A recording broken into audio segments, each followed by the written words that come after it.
글로벌 증시 마감 시황입니다. 유럽은 급락했고요. 미국은 혼조로 거래를 마쳤습니다. 혼조로 마쳤지만 장 초반에는 유럽의 이런 악재를 받아내면서 하락 출발을 했었고 장중 내내 부진하다가 오후장 들어가면서 일부 낙폭을 회복해가는 그림이었습니다. 종가 보시죠. 자, 이날 나스닥 지수만 올랐고 나머지는 하락했는데요. 다우 지수가 0.8%로 낙폭을 줄였지만 32,000선 밑으로 내려왔습니다. 그리고 S&P 500은 0.7% 하락하면서 역시 하락폭을 많이 좀 줄였지만 3,900포인트를 하루 만에 내주는 모습이고요. 여기에서 유일하게 나스닥만 0.05% 간신이지만 그래도 3거래일 연속으로 상승세를 이어가면서 상승 마감을 하는 흐름입니다. 자, 이어서 섹터와 업종별 흐름 보겠습니다. 어제 전 섹터가 올라가면서 1.6% 평균 상승률을 보여줬었는데요. 하루 만에 이렇게 혼조 그림을 그리면서 0.7% 하락해버렸습니다. 자, 우선 묶어서 보면요. 서비스하고 IT 이 두 개를 묶어보면은 은행 악재가 최근 나오고 있는데 여기에서 좀 반사수혜를 받고 있는 그런 섹터가 되겠고요. 또 유틸리티하고 경기소비재 여기도 2위, 3위를 기록했는데요. 확실히 시장에서는 이러한 불안감이 안전자산 선호 심리를 건드리고 있습니다. 여기에다가 이제 반대로 에너지하고 소재 쪽을 체크해 보면 하락폭이 깊은데요. 아무래도 이 은행 사태로 인해서 경기 침체에 대한 우려가 높아졌다라는 점이 이 섹터들을 밑으로 내리꽂고 있습니다. 그리고 금융주는 2.9% 하락을 했는데 중소형뿐만이 아니라 대형주의 하락세가 지금 계속 2거래일째 이어지고 있다는 점 섹터한테는 악재가 됩니다. 자, 이어서 종목별 흐름 체크해 보겠습니다. 예전 같으면 이제 대형 IT 종목들을 먼저 소개해드리곤 했었었는데 최근 한 2, 3일 동안은 금융주부터 먼저 말씀을 드리고 있습니다. 오늘도 그렇습니다. 크레디트 스위스가 과연 파산되는 건 아니냐라는 그런 우려 속에서 이날 은행주들이 전반적인 하락세를 보여줬습니다. 대형 은행들도 부진했었는데요. 가장 변동성을 크게 보였던 것은 시티그룹이었습니다. 5.4% 하락을 했고 그 다음에 웰스파고, JP모건 체이스, 뱅크 오브 아메리카 순서로 적게는 한 3%, 많게는 5%대의 깊은 하락세를 보였습니다. 그리고 이 금융주 내에서 지방은행들도 대부분 상승한 종목이 일부 있지만 전체적인 분위기는 또 하락으로 전환을 했습니다. 퍼스트 리퍼블릭 뱅크 같은 경우에는 오늘도 또 특징주에 들어갈 만큼 변동성을 크게 보이고 있는데요. 또한 20%의 하락세를 보였다라는 점, 아직까지도 이런 은행주에 대한 악재가 투자 심리를 민감하게 건드리고 있다는 부분을 종목들이 보여줬습니다.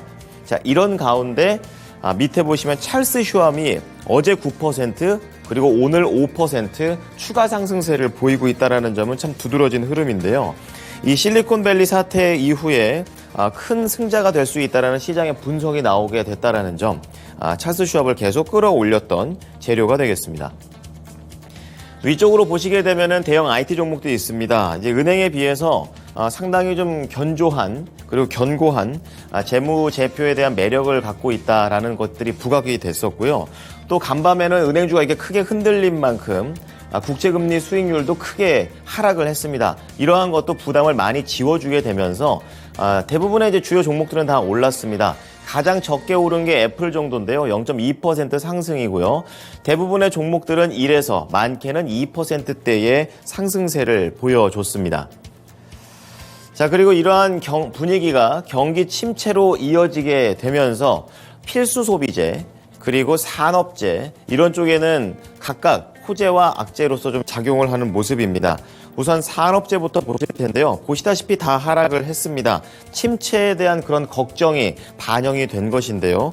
대표적으로 건설기계 쪽 어제 국내 시장에서는 강했었는데 뉴욕 증시에서는 다음 날 또 이렇게 약합니다. 캐터필러가 3.7% 하락을 했고 허니웰도 2.5% 하락했습니다. 그리고 어제와 이어서 계속해서 이 항공주들은 약세를 띠고 있는데요.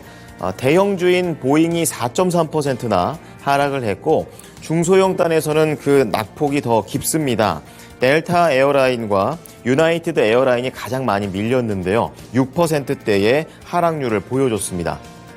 자, 그리고 시장에서는 방어주들이 상승세가 좋았습니다. 필수 소비재, 그리고 부동산 이쪽이 좀 더 강했었는데요. 우선 월마트가 1.1, 펩시코 1.7, 프록트앤갬블이 1.4로 그나마 상승폭이 가장 컸던 그런 부분들이 되겠고요. 부동산 측에서도 국채 금리 수익률이 많이 하락한 만큼 이자에 대한 그런 악재가 많이 줄었습니다. 그래서 아메리칸 타워라든지 크라운 캐슬 이런 종목들이 1% 이상의 상승률을 보였다라는 점 특징이 되겠습니다. 자, 마지막으로 에너지 보겠습니다. 에너지 주들에서는 상승한 종목이 없습니다. 대형주들도 4%대 급락을 보여줬고 중소형 쪽에서는 이거보다 더 많이 하락을 했습니다.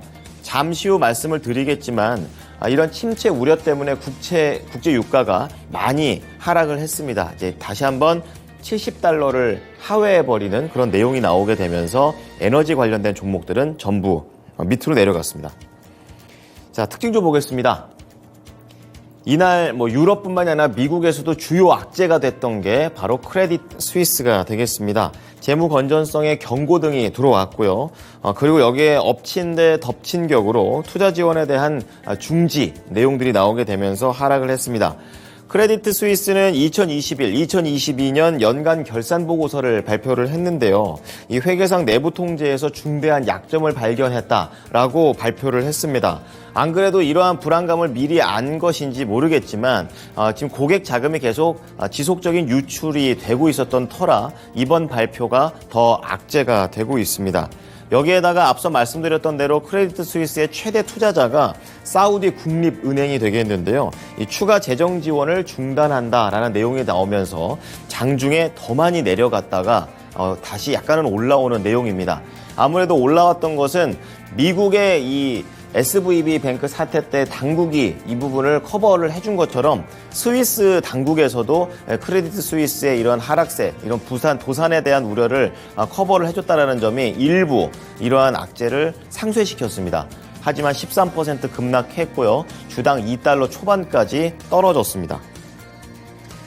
다음은 3거래일째 지금 보고 있는 종목이죠. 퍼스트 리퍼블릭입니다. 미국의 중소형 은행이 되겠는데 60% 급락했다가 50% 올랐다가 다시 20% 급락하는 그야말로 거의 가상화폐 수준의 급등락을 보여주고 있는 그런 상황입니다. 간밤에는 글로벌 신용평가사 3사가 회사 신용등급을 정크 수준까지 떨어뜨려 버렸습니다. 그게 악재가 됐고요. 그중 한 회사인 S&P 쪽에서는 성명을 내면서 미국 당국에서도 조치를 냈지만 여전히 은행 리스크는 있다라고 얘기를 했습니다. 이에 좀 반발을 하듯이 이 퍼스트 리퍼블릭 CEO는 유동성은 강하고 국제적인 기준을 맞추고 있고 거기에다가 대규모 인출은 없다 이렇게 얘기를 하고 있지만 시장에서는 먹히지를 않고 있습니다. 자, 그래서 퍼스트 리퍼블릭 뱅크는 21% 다시 한번 급락하면서 여기에 있던 주가가 지금 여기까지 내려와 있는 그런 상황입니다. $31의 종가를 형성했습니다. 자, 이어서 미국 현지 연결하겠습니다. SH 인베스트먼트 김선영 연구원입니다. 안녕하십니까? 네, 안녕하십니까? 네. 자, 미국에 이어서 유럽까지도 이러한 사태들이 좀 계속 은행권 사태가 이어지고 있습니다. 미국에서는 이러한 부분들을 어떻게 받아들였나요? 예, 오늘 뉴욕 증시는 실리콘밸리 은행의 파산에 이어 스위스 투자은행인 크레딧 스위스가 파산설에 휩싸이면서 개장 초 급락한 데 따른 여파로 장중 3대 지수가 모두 큰 폭의 약세를 보였지만 오후 들어 낙폭을 크게 줄이면서 결국 혼조 양상으로 거래를 마쳤습니다.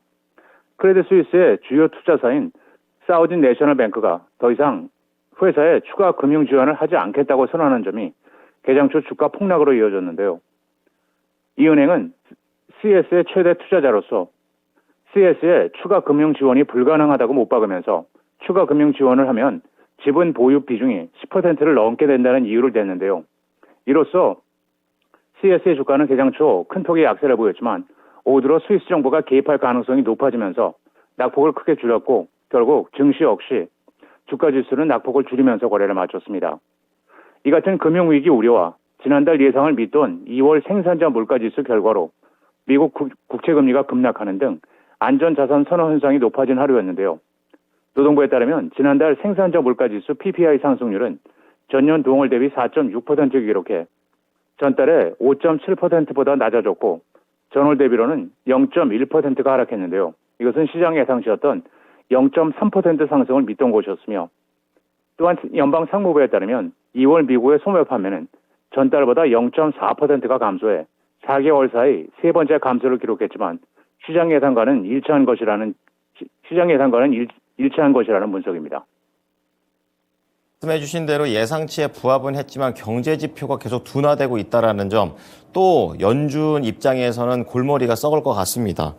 자, 이어서 이슈 들어갈 텐데요. 시장에서 이 은행권 사태에 대해서 가장 걱정하는 것 중에 하나가 이게 이렇게 연쇄적으로 부도가 날까, 이러한 내용들이겠습니다. 시장 전문가들은 어떻게 전망하고 있습니까? 예, 그렇습니다. 세계 최대 자산운용사 블랙록의 레리 핑크 CEO가 미국 은행들의 연쇄 파산과 크레딧 스위스 문제가 증폭되는 가운데 아직 정확한 위기의 규모를 가늠하기 어렵다는 입장을 밝혔습니다. 그는 완화적인 유동성과 규제에 따른 결과가 미국 지역은행 부분에 어떤 결과를 미칠지 아직 알 수 없다는 내용을 담은 서한을 통해 금융당국이 SVB 사태에 신속하게 대응하면서 전이의 위험이 어느 정도 감소했지만 아직 긴장 상태이며 리스크가 남아있는 상황이라면서 현재 문제가 되고 있는 은행들의 부채는 단기인 반면 자산은 주로 장기물로 구성되어 있다면서 은행들이 더욱 안전하다고 여겨지는 중장기 국채에 더 많은 투자를 했기 때문으로 연방준비제도가 금리 인상을 단행하고 물가 역시 상승하면서 이들 은행들이 보유한 중장기 채권의 가치가 떨어지게 됐다며 은행권의 자산 부채 불일치가 경제의 또 다른 내관이 될 수 있음을 우려하고 있습니다. 그는 마지막으로 인플레이션을 해결하기 위해 연준이 금리를 1년 동안 500베이시스 포인트에 올렸다면서 금융시장의 이러한 급격한 변화는 글로벌 경제의 변화와 동시다발적으로 일어나고 있다며 이 모든 것들은 인플레이션을 더 오랜 기간 더 높은 수준으로 유지하게 할 것이라고 말하고 있습니다. 네, 다음은 새로운 내용으로 좀 보도록 하겠습니다. 지금 대만의 폭스콘, 애플하고 또 관련된 그런 회사이기도 한데요. 배터리 셀과 관련된 생산을 발표했습니다. 어떤 내용인가요? 예, 그렇습니다. 애플 아이폰의 공급업체 팍스콘이 올해 미국 내에서 전기 트랙터와 전기 자동차용 배터리 셀을 생산할 것이라고 밝혔습니다. 팍스콘은 올해 미국 내 전기차 사업을 확장할 것이라면서 소비자 전자제품 수요가 약해지고 있어 올해 실적은 2022년보다 악화될 것이라면서 실적 보고를 통해 EV 관련 매출이 증가할 것으로 기대한다며 자율주행 전기 트랙터 및 배터리 교체 모듈 생산에 주목하고 있다며 이를 위해 미국 위스콘신주에 에너지 저장 배터리 셀 및 배터리 패키지 용량을 구축하고 오하이오 공장 전체에 대한 배터리 패키지 용량 역시 구축할 계획이라고 설명했습니다. 회사 측은 또한 2023년 전체로 가전제품 부분의 실적이 전년보다 감소할 것이지만 회사 전체의 운영 전망은 클라우드와 네트워킹, 컴퓨터 제품 부분이 호실적을 낼 것으로 예상됨에 따라 지난해와 비슷할 것으로 전망했습니다. 네. 자, 다음은 종목 얘기로 넘어가 보겠습니다. 메타 플랫폼스가 되겠는데요. 또 메타 하면 대표적인 신사업이 메타버스 사업이겠습니다. 관련해서 사업의 모양새를 좀 줄이고 있는 것 같습니다. 어떻습니까? 예, 그렇습니다. 페이스북과 인스타그램의 모회사인 메타 플랫폼스가 NFT를 필두로 메타버스에 대해 추진해온 사업을 잠정 중단할 계획이라고 밝힌 후 오늘 주가는 1.9%가 오히려 상승한 197달러 75센트의 거래를 마쳤습니다.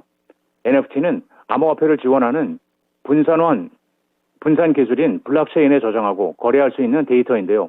대부분의 NFT는 아트워크와 같은 디지털 미디어 파일이며 메타버스 비전의 중심에 있는 가운데 수십억 명의 페이스북과 인스타그램 사용자를 보유한 메타는 NFT의 최대 47.5%의 수수료를 부과하는 고수익 사업으로 만들기 위해 사업에 집중해왔지만 주력 플랫폼에서 NFT를 포기함으로써 당분간 이 사업은 크게 축소될 전망입니다. 네. 자, 내일 예정되어 있는 경제 지표와 실적 발표 기업들은 어떤 게 있나요?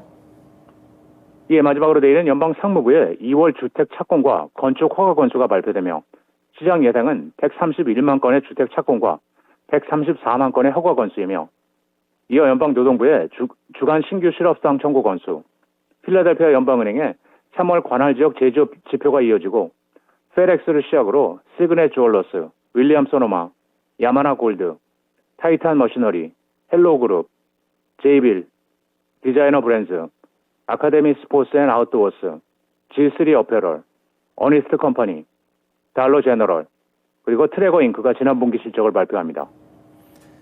네, 지금까지 SH인베스트먼트 김선영 연구원이었습니다. 잘 들었습니다.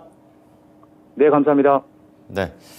자, 이어서 유럽 넘어가 보겠습니다. 크레디트 스위스, 아무래도 유럽 회사다 보니까 유럽 증시는 더 크게 타격을 입는 흐름입니다. 다 3% 이상, 또 그 이상의 하락률을 보이는 내용이 되겠습니다. 어제 잠깐 이제 반등을 줬었는데 이제 하루 만에 이렇게 낙폭을 더 깊게 주고 있는 유럽 증시가 되겠고요. 지금 크레디트 스위스는 장중에 30%까지도 빠졌다가 올라왔던 그런 내용이 되겠습니다. 전반적으로 이런 시장의 분위기에 대해서 고금리 분위기로 좀 시작이 됐기 때문에 중소은행들의 붕괴가 유럽까지 지금 번지고 있다라고 우려했다라는 점, 시장의 전반적인 내용이었습니다. 다음은 상품 시장 보겠습니다. 앞서 간략하게 언급을 좀 드렸었는데요. 국제유가가 급락했습니다.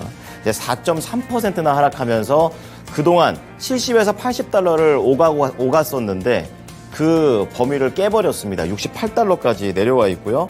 역시 크레디트 스위스 사태가 글로벌 경기 침체까지도 갈 수 있겠다라고 확대 해석이 나오고 있고요. 거기에다가 강달러도 부담이었습니다. 그래서 유가는 지난 2021년 이후에 가장 낮은 수준까지 떨어졌습니다. 자, 이렇게 경기 침체가 나오게 되면은 비철금속 시장도 다 울상이 되는데요.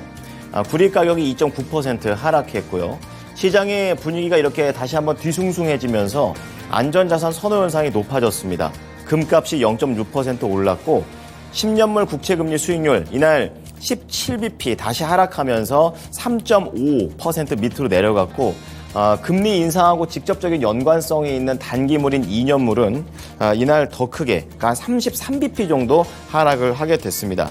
관련해서 CME 패드워치를 보게 되면 동결 가능성이 30%에서 50%까지 올라갔고 25bp 올리는 확률은 69%에서 49%로 살짝 떨어지게 되면서 전반적으로 시장은 동결을 더 완화하는 분위기로 거래를 마쳤습니다. 지금까지 글로벌 증시 마감 시황이었습니다.